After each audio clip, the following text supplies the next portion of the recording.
ॐ निधाय हृदि विश्वेशं विधाय गुरुवन्दनं बालानां सुखबोधाय क्रियते तर्कसङ्ग्रहः। शङ्करं शङ्कराचार्यं केशवं बादरायणं सूत्रभाष्यकृतौ वन्दे भगवन्तौ पुनः पुनः। ईश्वरो गुरुरात्मेति मूर्तिभेदविभागिने व्योमवद्व्याप्तदेहाय दक्षिणामूर्तये नमः। ओम शांति शांति शांति। किरणावली में 6 प्रकार की संगति हम देख रहे थे। सब प्रसंग उपोद्घातो हेतुता वसरस्तथा निर्वाहकैक्यम कार्यैक्यम षोढ़ा संगति ऋष्यते। राइट।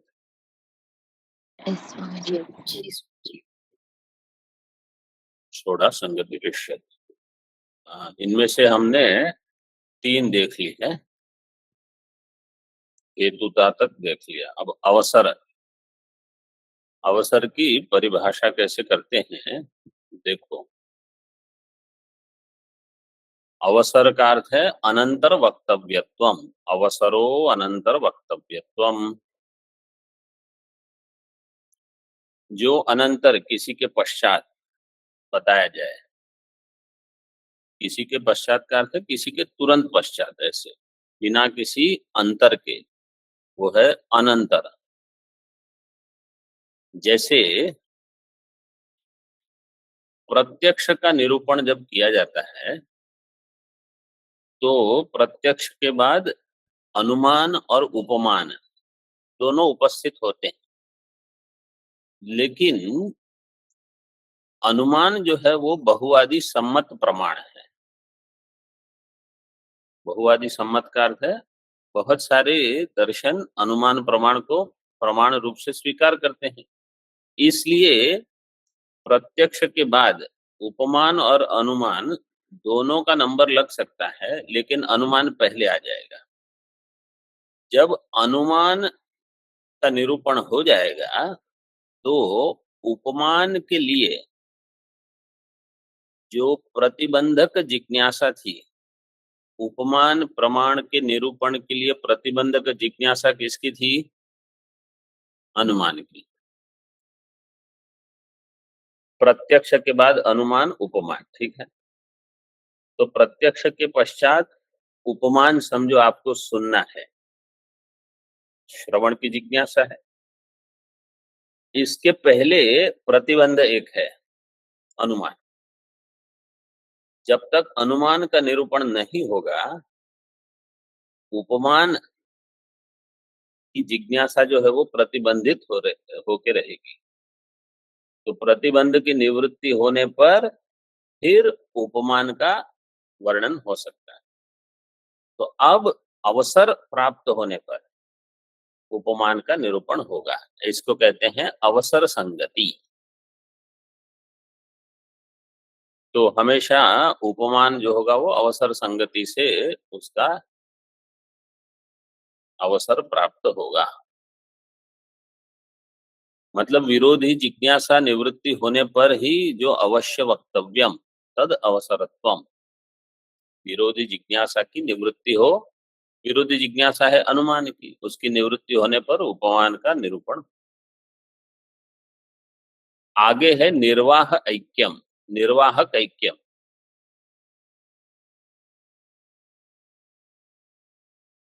जिसका निर्वाहक एक है।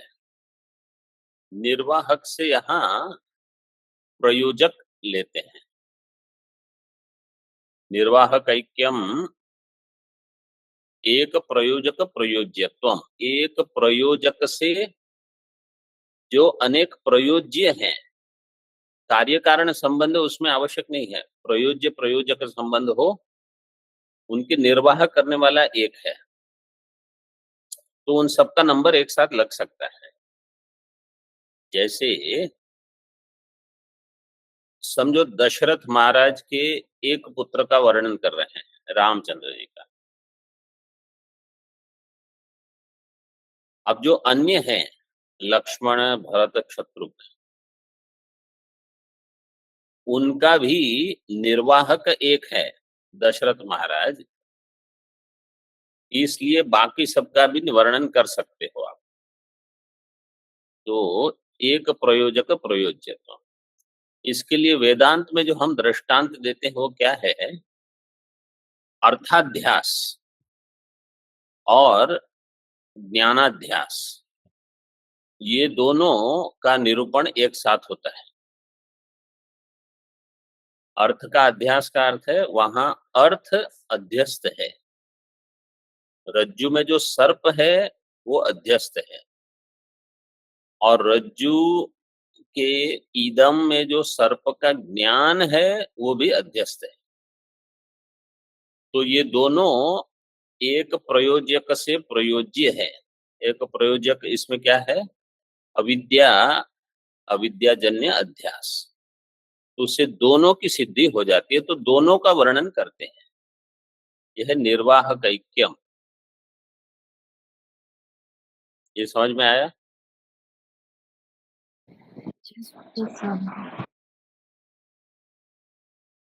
और अगला है कार्य ऐक्यम, जो एक ही कार्य की सिद्धि करता है।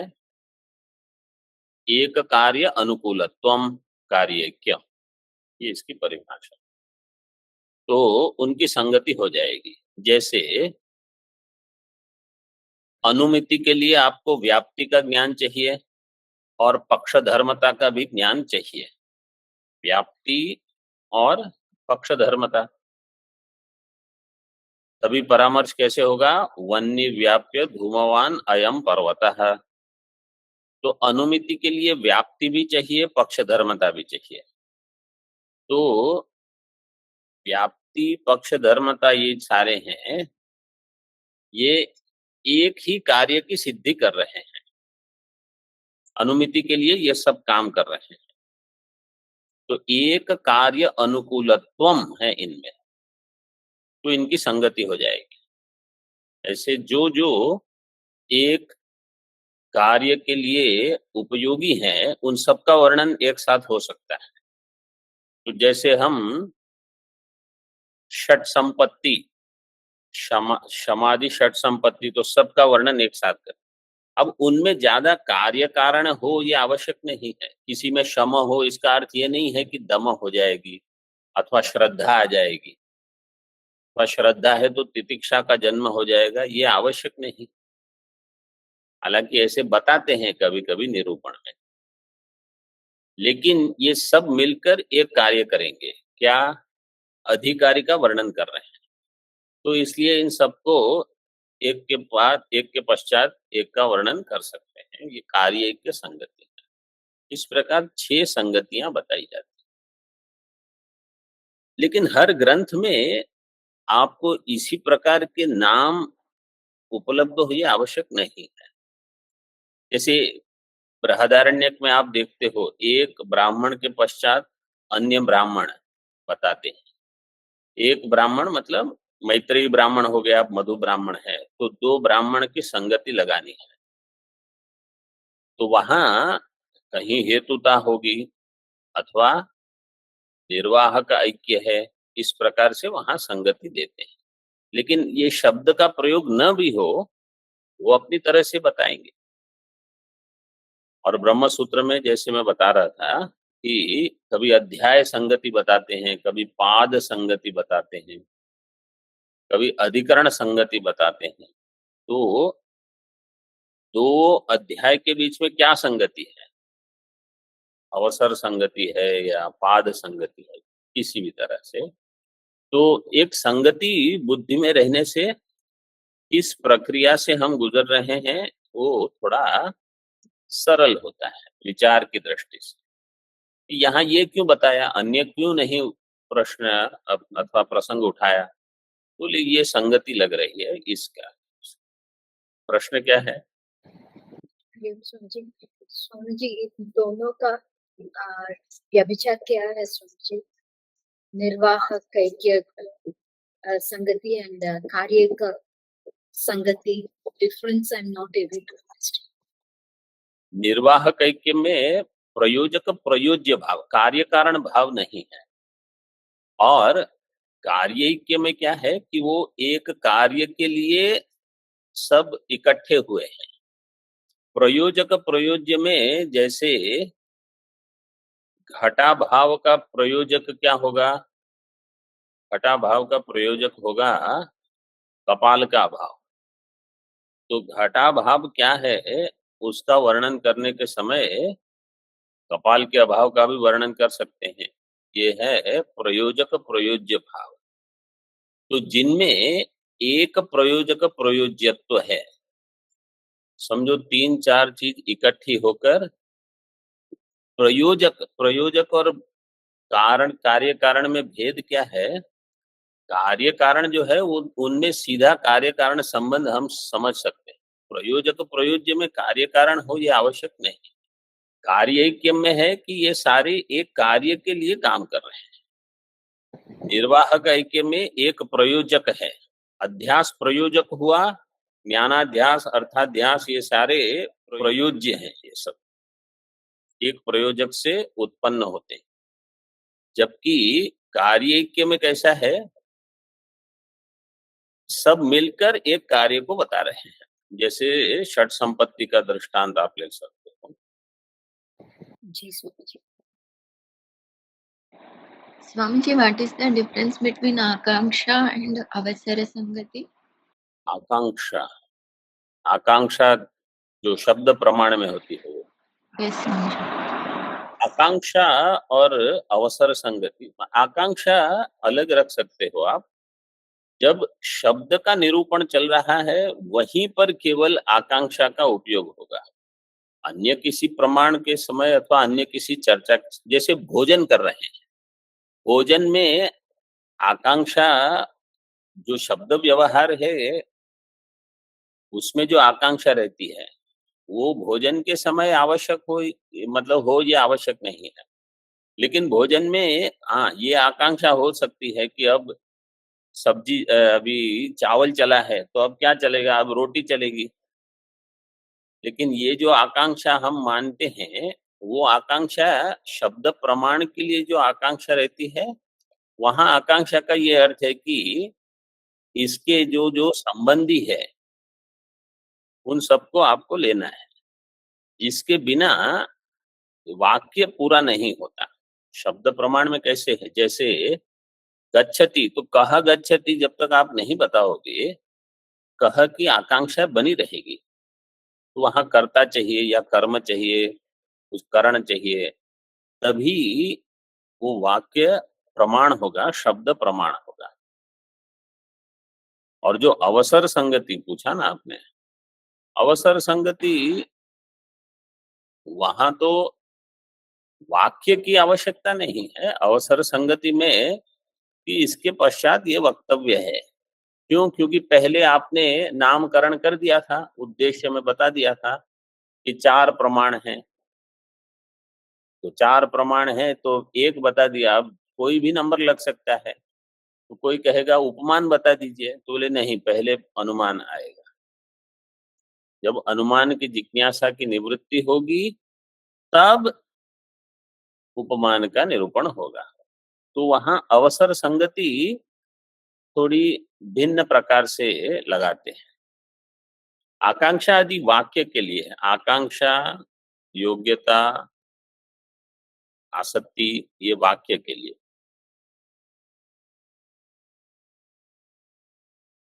हेतुता की परिभाषा उपलब्ध नहीं है। हेतुतायाश्च निरूपकता संबंधेन आश्रयता संबंधेन च संगतित्वेन कार्यत्वस्य हेतुतायामेव अंतर्भावात्, इस प्रकार से हेतुता का वर्णन किया है। किसका? सप्रसंग, प्रसंग का तो हमने वर्णन किया था। स्मृतस्य उपेक्षा अनर्हत्वम, स्मृत अथवा स्मृति विषयता अवच्छेदकत्वे सति द्वेष विषयता अनवच्छेदकत्वम, ये सब प्रसंग का। स्मृति विषयता अवच्छेदकत्वे सति द्वेष विषयता अनवच्छेदकत्वम। तो प्रसंग में जो स्मृति में उपलब्ध होता है ऐसा विषय, लेकिन वो द्वेष का विषय न हो, मतलब वहां कुछ ऐसा विषय बुद्धि में प्रकट हो गया जिसका वर्णन आवश्यक नहीं है, उस प्रसंग संगति वहां नहीं लगेगी। अब आनंद गिरी जी नहीं, किरणावली में देखिए, पृष्ठ क्रमांक 111 में दिया है, सद हेतु निरूपणानंतरम असद हेतु हो स्मरणात् तन निरूपणे स्मृतस्य उपेक्षा अनर्हत्व रूपा प्रसंग संगतिर दर्शिता। स्मृतस्य उपेक्षा अनर्हत्व रूपा प्रसंग संगति, हमने बताया अभी आपको, आपने पूछा प्रसंग संगति क्या है, स्मृतस्य उपेक्षा अनर्हत्वम, यह है प्रसंग संगति का लक्षण। कुछ स्मृत हुआ तो उसकी उपेक्षा नहीं करनी, इसलिए सद हेतु के निरूपण के अनंतर असद हेतु का स्मरण हुआ तो आप चलो उसका भी वर्णन कर देते हैं। असद हेतु का लक्षण बताते हैं, स्व से लेना हेतु, स्वनिष्ठ व्याप्ति पक्ष धर्मता विरहत्व संबंधे न दुष्ट हेतु हो स्मरणम बोध्यम। दुष्ट हेतु का लक्षण क्या है, स्वनिष्ठ व्याप्ति पक्ष धर्मता विरहवत्व संबंध, मतलब विरहवत्वम।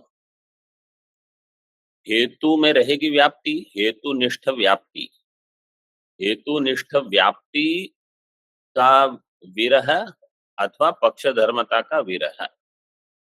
तो जहां व्याप्ति में दोष है अथवा पक्ष धर्मता में दोष है, इनको दुष्ट हेतु कहा जाएगा।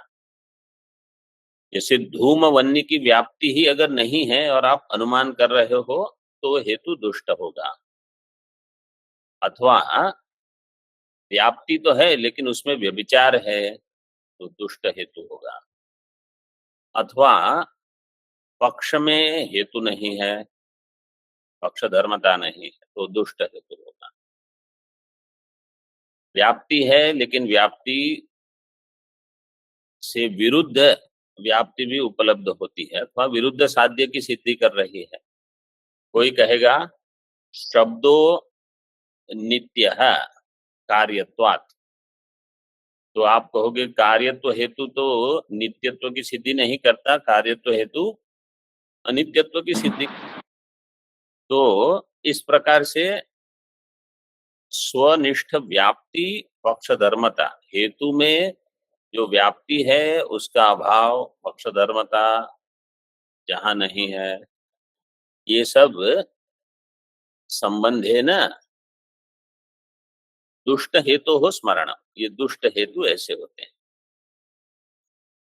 स्मरणम बोध्यम, एक संबंधी, ये भी पंक्ति महत्वपूर्ण है, इसको भी ध्यान में रखना। एक संबंधी ज्ञानम अपर संबंधी स्मारकम इति नियमात।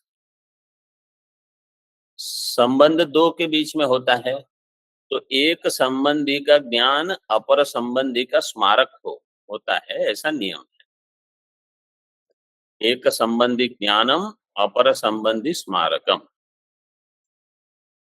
तो बहुत जगह ऐसे होता है, समझो आपने अगर दो सूत्र एक साथ कंठस्थ किए तो एक का स्मरण हुआ तो तुरंत अन्य सूत्र भी स्मृति में आ जाएगा। तो एक का विज्ञान अपर संबंधी का स्मारक होगा इति नियमात। तो यहां पर भी सद हेतु का ज्ञान असद हेतु का स्मारक बन गया। सद हेतवः व्याप्त्यादि विशिष्ट हेतवः। सद हेतु क्या है, व्याप्त्यादि से विशिष्ट, मतलब जिसमें व्याप्ति पक्ष धर्मता ये सब है, ऐसे हेतु सद हेतु रहेंगे। इनसे विलक्षण जो होंगे वो असद हेतु हो जाएंगे। तेच केवलान्वयी, केवल व्यतिरेकी अन्वय व्यतिरेकी भेदेन निरूपिता।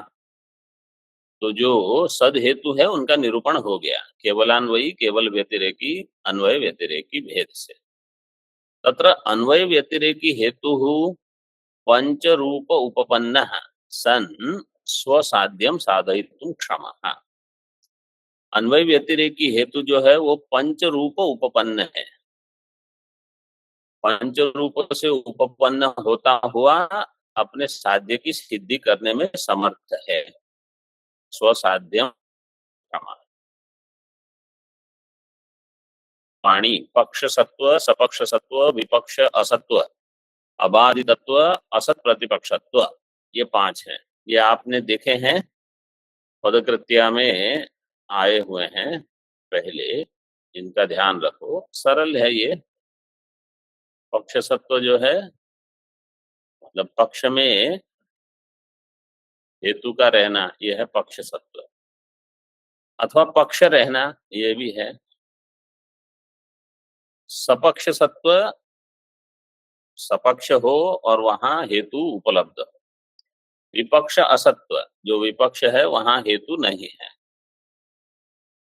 अबाधितत्व, जो बाधित नहीं है। और असत प्रतिपक्ष, जो सत प्रतिपक्ष नहीं है। तो ऐसा हेतु अपने साध्य की सिद्धि कर सकता है, जो पक्ष में है, सपक्ष में है, विपक्ष में नहीं है, जो हेतु बाधित नहीं है, और जो हेतु सत प्रतिपक्ष नहीं, सत प्रतिपक्षित नहीं है, ऐसा हेतु साध्य की सिद्धि कर सकता है। तानि धूमे विद्यन्ते, ये सब धूम हेतु में उपलब्ध है। धूम हेतु मतलब धूम अपने आप में सद हेतु है, ऐसे कहाँ धूम की सिद्धि कर रहे हो? हृदय में धूम हेतु सद हेतु नहीं बनेगा, पर्वत में अथवा महानस में कर सकते। केवलान्वयी हेतु हेतुन तु चतुरूपोपन्न एवं साध्यम स्वसाध्यम साधयति। केवलान्वयी जो होगा केवल 4 रूप वाला होगा वो हेतु। उसमें क्या नहीं होगा केवलान्वयी में? ऐसे देखो, केवलान्वयी में पक्ष सत्व होगा, क्योंकि केवलान्वयी जो हो पक्ष होगा। सपक्ष सत्व होगा, जी स्वामी विपक्ष असत्व होगा, जी स्वामी जी नहीं होगा। केवलान्वयी जो है उसका विपक्ष कहाँ होगा? जिसका केवल अन्वय है। दृष्टांत क्या लोगे? आकाश का अभाव। आकाश का अभाव का विपक्ष कौन बनेगा? आकाश का अभाव केवलान्वयी है, तो तस्य विपक्ष अप्रसिद्ध है। आगे पंक्ति देखो, उसका विपक्ष अप्रसिद्ध होगा, इसलिए विपक्ष असत्वम अपि अप्रसिद्धम। ये समझ में आ रहा है कि नहीं? ऐसा नहीं। पहले क्रम से तो जाओ। पक्ष सत्व हुआ, सपक्ष सत्व, विपक्ष सत्व होगा कि नहीं? हाँ, तो पहले विपक्ष सत्व तो बाधित हो गया ना। स्वामी जी से विपक्ष असत्व और विपक्ष सत्व। विपक्ष असत्व, विपक्ष असत्व, विपक्ष असत्व, क्योंकि वहां विपक्ष ही नहीं बनेगा। विपक्ष क्या है? लक्षण बताओ। निश्चित साध्य अभाव। निश्चित साध्य अभाववान। निश्चित साध्य अभाव, आकाश अभाव का निश्चित साध्य अभाव कहाँ मिलेगा?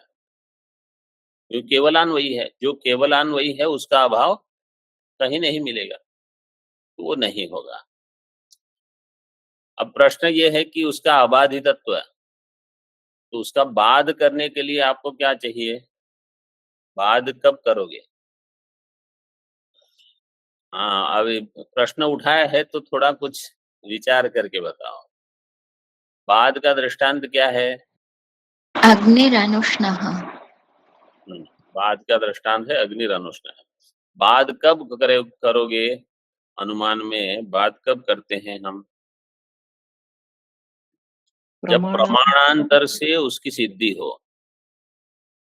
तो वन्य का प्रत्यक्ष प्रमाण से उष्णत्व सिद्ध है, इसलिए अगर कोई वन्य अनुष्ण ये अनुमान करेगा तो प्रमाणांतर से वो ज्ञात है। केवलान्वयी वस्तु का आकाश का जो अत्यंताभाव है, आकाश के अत्यंताभाव का प्रमाणांतर से कुछ ज्ञान है? बस, अब बाधित कहाँ होगा। बात करने के लिए पहले आपको प्रमाणांतर से उसका ज्ञान होना चाहिए। तो केवलान्वयी में विपक्ष अप्रसिद्ध होने से विपक्ष असत्व ये भी अप्रसिद्ध होगा। घटो अभिधेयः प्रमेयत्वात् इति अत्र प्रमेयत्व हेतोः विपक्ष विरहात्। प्रमेयत्व हेतु में विपक्ष रहेगा? नहीं रहेगा, No. क्योंकि प्रमेयत्व सभी में है, इसलिए विपक्ष असत्वम अप्रसिद्धम इति। और केवल व्यतिरेकी हेतु है, उसमें भी चार होंगे। केवल व्यतिरेकी हेतुरपि चतुरोपपन्न एव स्वसाध्यम साधयति। उसमें क्या नहीं होगा? सपक्ष. सपक्ष सत्व नहीं होगा। तस्य सपक्ष अप्रसिद्धेः सपक्ष सत्वमपि अप्रसिद्धम इति। ओम पूर्णमदः पूर्णमिदं पूर्णात् पूर्णमुदच्यते पूर्णस्य पूर्णमादाय पूर्णमेवावशिष्यते। ओम शांति शांति शांति। शंकरं शंकराचार्यं केशवं बादरायणं सूत्रभाष्यकृतौ वन्दे भगवन्तौ पुनः पुनः। ईश्वरो गुरुरात्मेति मूर्तिभेद विभागिने व्योमवद्व्याप्तदेहाय दक्षिणामूर्तये नमः। ओम शांति शांति शांति।